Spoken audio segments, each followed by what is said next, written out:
والقمر بحسبان والنجم والشجر يسجدان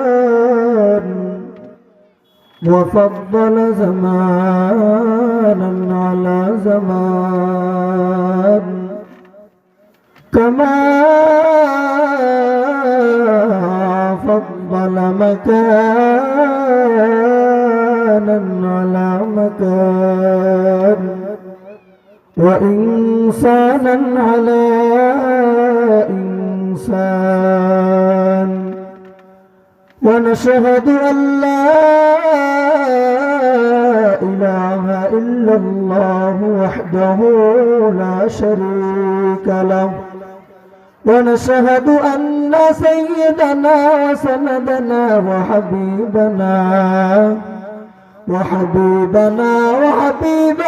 وطبيب قلوبنا وأولانا ومولانا محمدا عبده ورسوله الذي أرسله الله تعالى بالحق إلى الله بشيرا ونذيرا وداعيا إلى الله بإذنه وسراجا